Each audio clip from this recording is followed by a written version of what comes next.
A very good morning to you and welcome to a day packed with hugely relevant and insightful talks from industry leaders and innovators. The team here at Public Sector Executive has been busy behind the scenes preparing an event which promises to inspire education, innovation and collaboration within the community. It's worth noting that all the content from today is CPD certified. For every hour of content you watch live today, you'll earn one CPD point. The PSE team will issue your individual CPD certificates following our event. And aside from the talks, there are plenty of opportunities to network at each break. You can connect and learn from other delegates here today using our speed networking functionality, which I do encourage you to take part in. And whether you've been to one of our PSE365 virtual events before, or whether you're new to the platform, you'll hopefully be interested to hear that we're building much more than just a series of singular disconnected events.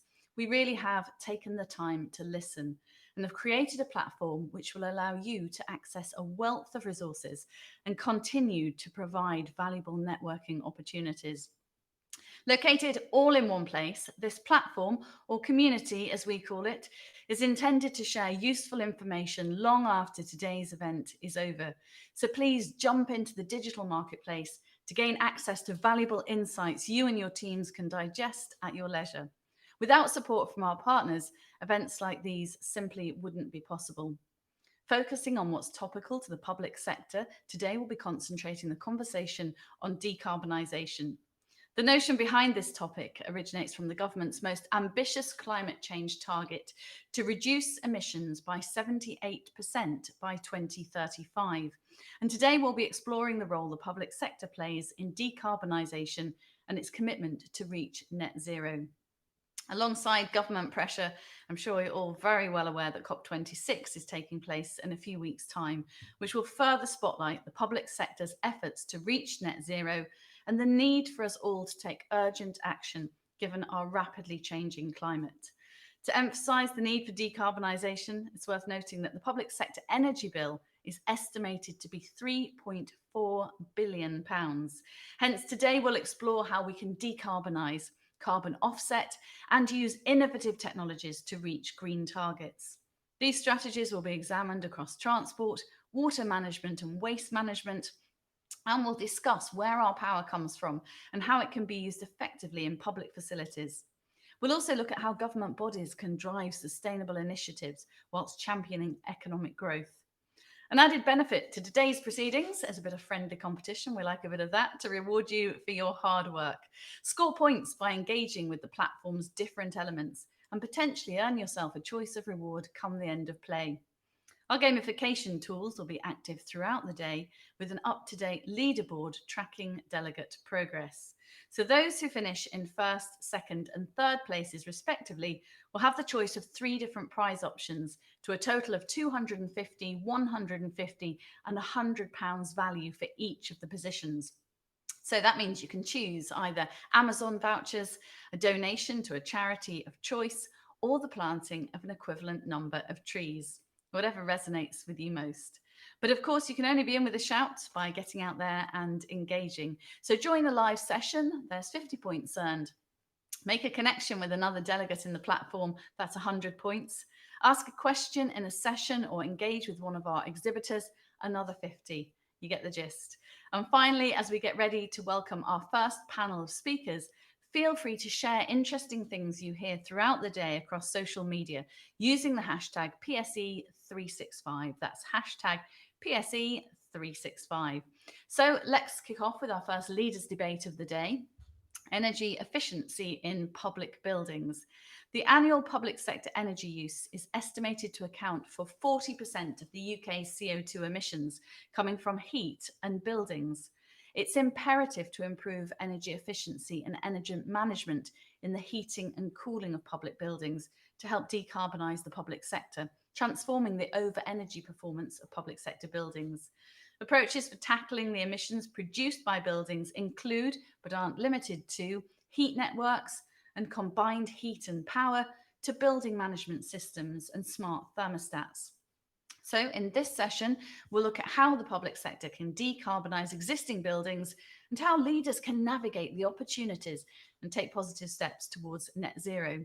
So with me to delve into this topic, I'm delighted to welcome Kate Doherty, Head of Net Zero Sustainability for Building Services Buildings at WSP, David Wharton, Deputy Director Cross Buildings Pillar Crown Commercial Service, and Rupert George, Campaigns and Comms Director, UK 100. Now, this is a perfect opportunity for you to ask as many questions as you have of our panelists. So I really like to try, if I can, to make these debates a conversation. And for that to happen, you need to be part of it. So you can pose a question using our live Q&A function on the right-hand side of your screen, and I'll ask as many as I can once we've got started. So let's kick off. Welcome to all my panelists. And if we can start off by asking you all, really, starting with Kate, how achievable do you believe the government net zero targets are?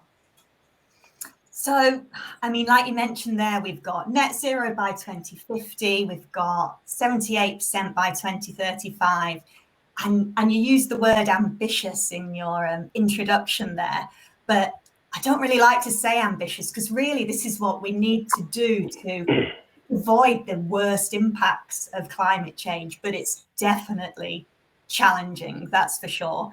I'm hearing a lot of words at the moment, but now we need those actions and investment. We have actually roundabout halved our carbon emissions since 1990, but unfortunately, the first half, that was actually, I think, the relatively easy bit. That's because of the decarbonisation of the grid and also partly because of our loss of industry. The next harder bit is around decarbonising heat, and the next really harder bit is around changing the way that we all live our lives, how we travel, how we heat our homes, what we buy, what we eat. So we had the sixth carbon budget recently, and that said that to meet our carbon targets, we need lots of investment and lots of strengthening of policy. So it's achievable, but it's very, very challenging, but we've got to do it. So I don't like to sort of pick it as, as an ambitious target that it would be nice if we met. It's absolutely essential that we meet that target. David, Kate's right, isn't she? It isn't a choice anymore. We have to do this, don't we? We do. It has to become business as usual, a way of life, and it only works if as individuals we adopt that culture. Businesses can and public sector organisations can go so far, but if the public aren't actually on board with it, then it's just not going to happen now. No. And Rupert, your initial thoughts, just following on from what Kate and David have said. I think Kate's comments were excellent, but I think ambition is the wrong way of looking at it, to be honest. I actually think it's a huge opportunity. And I think that there are lots of economic benefits that can stem in communities from net zero. There are new jobs, there is investment. The change in the way people live actually gives those communities a chance to really embrace a better way of living. And I think that the economic impact of net zero and how many businesses are actually really keen to invest in things like retrofit and EV charging infrastructure and all of those things that we need to change to achieve net zero, that those jobs are a really important way forward, particularly for left-behind communities that were economically challenged, shall we say, by the ending of industry, as Kate mentioned, in lots of places in the UK. So I think it's wrong to see it as ambitious and a challenge. I think it's an opportunity. And I think that politicians need to communicate that better to the public, because I think if the public realise that there is a real benefit for the way that their children will be able to live and the opportunities their children will have, I think they will see some of the inconvenience they may face in changing the way they travel or the way their homes are heated is actually something they're very happy to live with. Do you know, I think you're so right, Rupert. And, you know, I'm thinking to the NHS conference that we do on the very similar lines to this. And you look then at the whole picture, you know, you get benefits, you know, when you're talking about EV cars and things like that, the better air that we breathe. And I think, Kate, does the word opportunity resonate with you? It really does resonate with me that as a society, we can live cleaner and better and healthier lives if we all jump in and get involved with this now. Yeah, absolutely, absolutely. And it comes down to these sort of ideas of climate justice as well, and the climate crisis actually being, I think, inextricably linked with the mission of the public sector as well. It's about better quality of life, better air quality, you know, all of these things that are linked with addressing the climate crisis. Are linked with, you know, exactly the mission of the public sector, and there's much wider benefits. And I totally agree with Rupert that at the moment politicians are not they're not presenting it in that way to the public. And I think we heard Chris Stark yesterday say exactly that. We're talking about the 50 billion a year, the 50 billion a year. We're framing it all as a cost rather than an investment and a benefit. And I think that discourse really needs to switch for sure. I think you're right. David, what's Crown Commercial Service doing to support the public sector with these targets? Yeah. Well, I mean, as Crown Commercial Service (CCS), we're the largest public sector buying organisation in the UK, and we recognise that it's not straightforward. It's not easy to go on a carbon net zero journey, and you know, we've looked at what products we've got and how we can ensure that the supply chain addresses the scope 1, 2 and 3 emissions, etc. So within Crown Commercial Service, we recognise that you've mentioned there around EV charging points, or whether it be energy, green energy, or in terms of the built estate, we recognise that they're all interlinked. So it's not just about procuring one goods or services that are going to deliver this. So we've got a programme, our Carbon Net Zero programme, which has got director level sponsorship that myself and Tammy Carter, who is our head of fleet, are introducing to try and get a seamless, total business solution for our customers, for the public sector customers, so that we can provide some support in terms of how a public sector organisation goes on its C&Z journey. We find a lot of organisations are approaching us saying, we just really don't know where to start. Should we start with retrofitting LEDs? Should we start with EV charging? And it's complicated. So we're bringing together a one-stop shop for carbon net zero journey for our customers, including understanding what are the policy implications and where the sources of funding are as well. So we want to be thought leaders, and we're very much on that journey. So yeah, we're doing quite a substantial amount. Yeah, the funding's difficult, isn't it? You know, I was talking to a very popular household name in the car rental business the other day about EV charging, and the thing that's holding them back is the really high cost of DC charging. The installation is prohibitive, so they've got to be new funding ways, new funding models out there to allow people to be able to embrace the technology, I think. But Rupert, sticking to sort of heating and buildings in the public sector, what are the main challenges, or the major challenges rather, that face local authorities when they're looking at heat and buildings? Well, firstly, I would like to mention the issue of finance.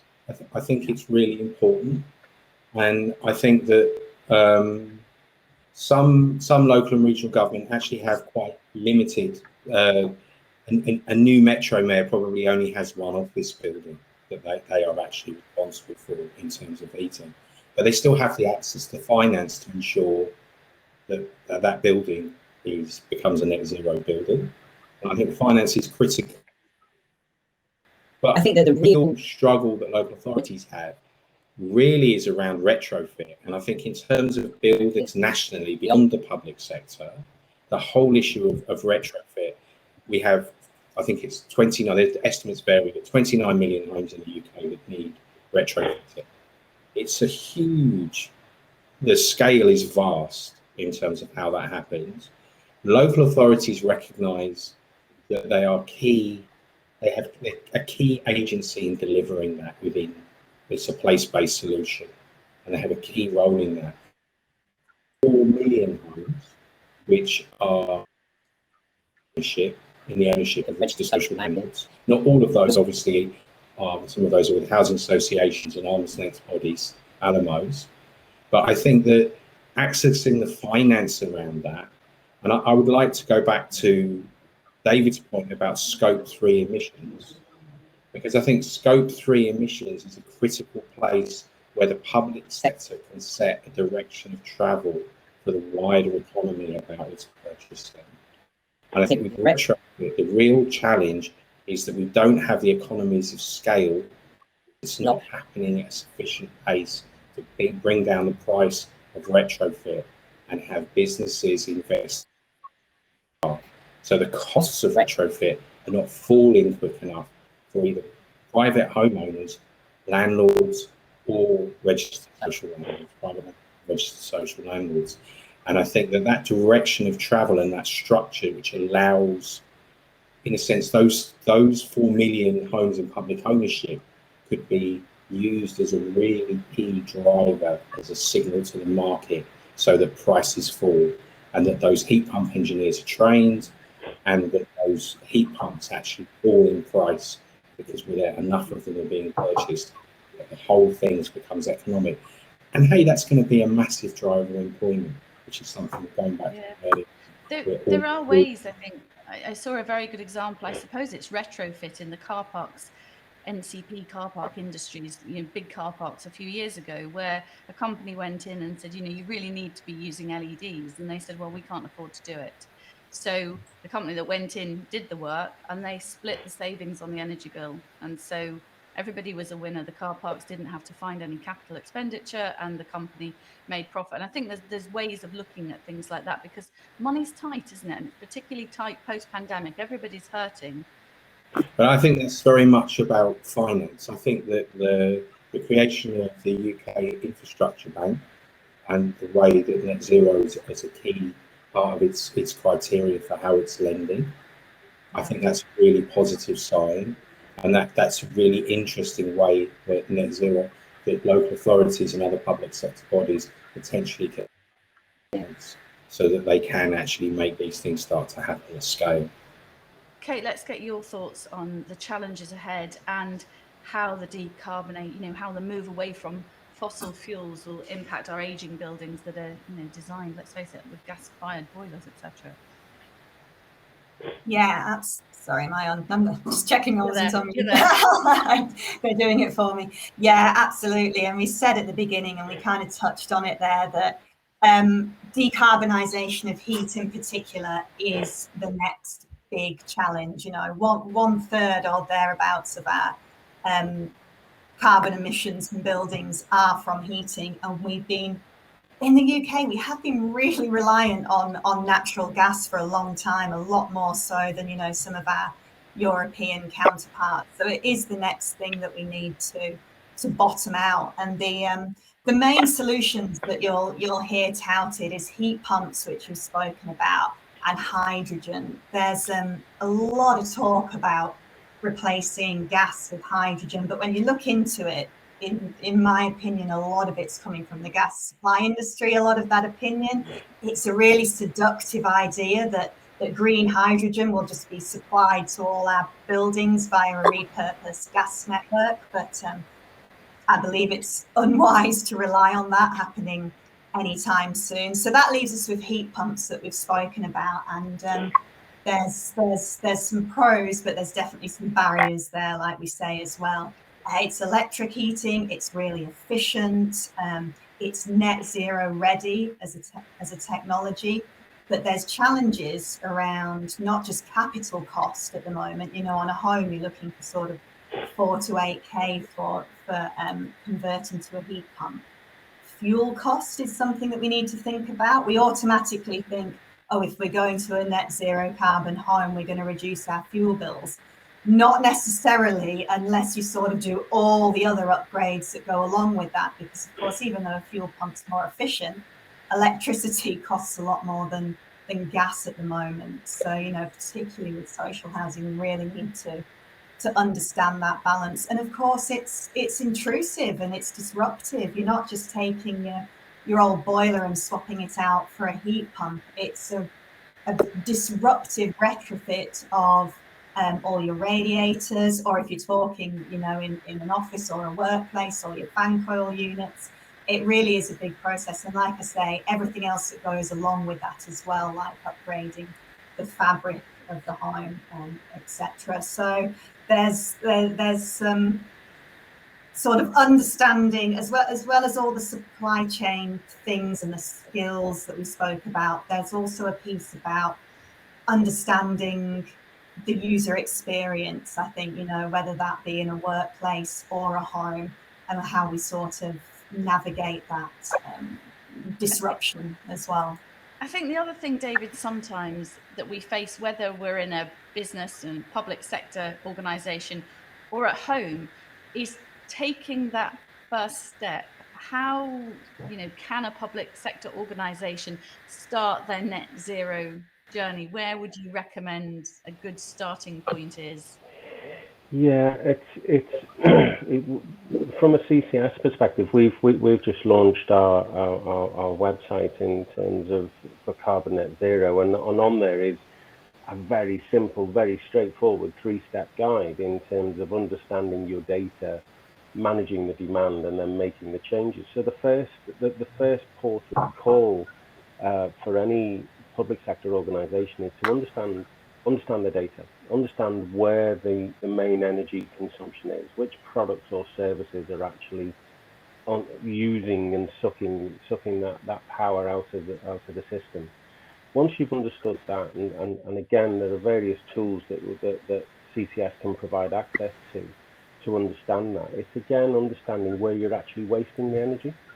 So again, in terms of there will be parts of your organization that are just not energy efficient, and it comes back to that cultural change again about understanding the data, but getting your employees and the public that you serve actually bought in to what you're trying to achieve. Thirdly, in terms of the meter types, you may well be on the wrong meter in terms of half hourly or non-half hourly. So again, understanding what meter types that you've got, and then understanding the condition of your estate. If you haven't got a good estate condition, then the journey will be a little bit longer, a little bit more expensive, but nonetheless not necessarily unachievable. So certainly the first step is to just understand what is your current status quo, and then you can the data, but what your aspirations are and how quickly your aspirations are. We mentioned EV charging and moving to EV vehicles is not just about buying an EV fleet, it's about the whole charging infrastructure and changes to travel policy, etc. So it's the first step is to just understand what your aspirations are and what your data is, and then develop the plan to move forward. You definitely have to think of it as an ecosystem. I'm with another hat on, I'm involved in airport intensification, which is why decarbonisation particularly interests me. But in London here, a lot of the taxis have been converted to hybrid. So the research was done and they worked out that a taxi driver doesn't do more than 30 miles a day. Well, actually they do, because they all live in Kent or Essex. So actually they do 60 miles a day. So by the time they get into London, the electric part of their vehicle, which only gives them 30 miles, has gone. And then the chargers that are being put in specifically for the taxi uses, they're being used by the public, and there's no penalty if the public charge there. And then they lose an hour of money. So I'm just using that as an example to say you do have to think about the whole thing. It's no good just buying an electric car, is it, if you haven't got the charging and then the knowledge that you're not going to have that range anxiety. I know this isn't what we're really talking about in this one, but I think it illustrates thinking about the whole picture. It's no good doing a tiny bit and not thinking the whole journey through. I'm just keeping an eye on some questions that have been coming in. Alan Thorley's got a question that I think might be good for you, Rupert. He says, my question relates to decarbonising the heating of small-scale community buildings such as village halls.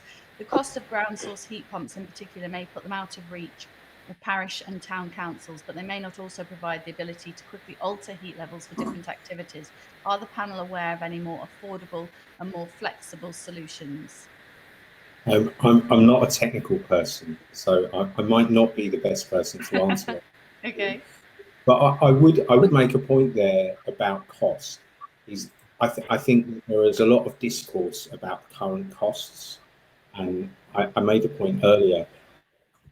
One of the key drivers at the moment is making the costs fall through economies of scale. I think there's another point there, picking up on David's point about the journey, is that we have to find solutions for things like those small community buildings, and we have to ensure that the finance is there for that to take place in a way that's affordable. And I think they are just solutions we are going to have to as society broadly to make this journey to net zero. I just spotted a retrofit question that I thought was perhaps more your bag, and it seems to have disappeared off the. Okay, let's take a different question. Here we go from. Here we go from Victoria. Where local authorities have a low percentage of social housing stock, how do we drive the retrofit agenda in owner-occupied or privately rented properties? Local authorities can act as a leader of place and raise the profile of this, but does it ultimately require the homeowner/landlord to put forward the investment? Current government funding is only supporting very low-income households. How do we start to address this? Is that more you, Rupert? Yeah, that's a really interesting question, and I think it's really important. I think a lot of the discourse about how we make this market, the market in retrofit work, so to get to owner-occupiers and private landlords, has been centered around tariff changes. So the point about the price of electricity relative to the point of gas that one of my fellow panelists has also already raised. I think there's a lot of thinking more ambitious local authorities that to deliver at the sort of scale that we need to deliver at, there needs to be street by street, ward by ward retrofit taking place, where all of those houses in one area are being done at the same time. And I think that the Green Finance Institute has some really useful and interesting model financial products that they're interested in piloting, where that's about how you create finance for homeowners, for private landlords. So those financial products are available for that group, so that street by street, house by house retrofit can actually work for that group. I think there's a critical thing in some ways for lots of local authorities. In London, the Trust for London estimate there are over 500,000 owner-occupiers who are on low incomes. Lots of those people are pensioners who've bought houses through the right to buy and who are living on state pensions and in situations like that. That's a really big issue, and London is a relatively wealthy place in the UK. So there is a huge challenge there. I think that Liverpool City Council have been forced to, in a sense, put a charge on a property.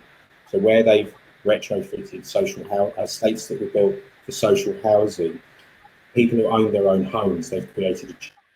So when the property is sold, Liverpool City Council will get the money back that they've then spent on the retrofit on behalf of the occupiers of those homes. Thank you, Rupert. I'm going to stop you there only because there's lots more questions coming in. Perhaps one for you, Kate. Giles is asking, what about solar panels on public buildings? Says we saved a lot of money putting them on our buildings in South Lakeland. Yeah, absolutely. That's good. That's renewable generation has to be part of a net zero approach. It's worth highlighting, though, that the renewable generation is at the top of the net zero pyramid. It's the thing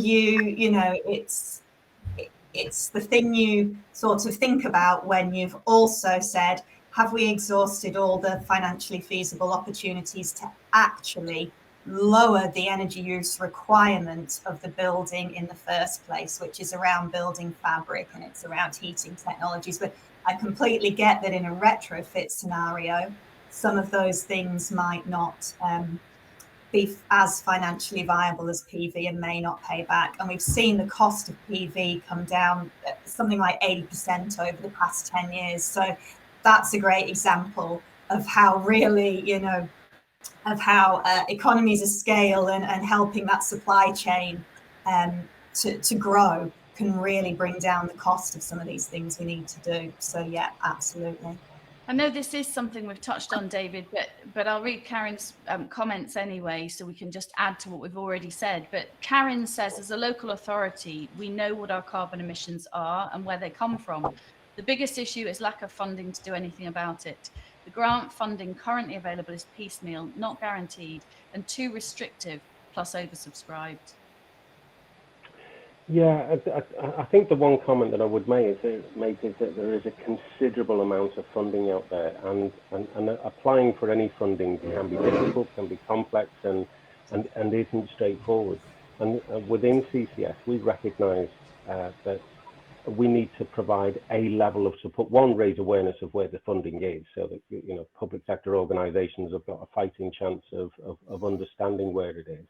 And secondly, providing a level of support in terms of how you apply that funding, and then start to make those changes. So yeah, we recognise that, and picking up on one of the other questions that I just spotted in the chat, in terms of, you know, it is an ecosystem within the community, not just one authority, one public sector organisation actually making those changes. It's for a regional approach on all public sector organisations to work together. So maybe there's something that in terms of joint funding applications that need to be the way forward. Yeah, they can be a nightmare, can't they, in terms of time consuming and how you actually fill it all in. Kate, just a final question to you, if that's okay. Your experience covers clients in the commercial and the public sector worlds. You know, we're talking about hotels, hospitals, schools, office buildings. Can you just leave us with an example or two of, you know, what's really worked well, and leave us on a high with an inspiring success story, if you would? Yeah, absolutely. So from the sort of commercial sector, we've got some great examples of where we've spoken a lot about energy efficiency today. And I think the little bit of the puzzle that we've missed out, that we all need to really start thinking about more, is the embodied carbon piece as well. You know, it's and this is a big shift in the way we've been thinking, because we're used to thinking silo, just bring down the operational energy. And in our industry, we're really starting to think about the whole life carbon and the big picture.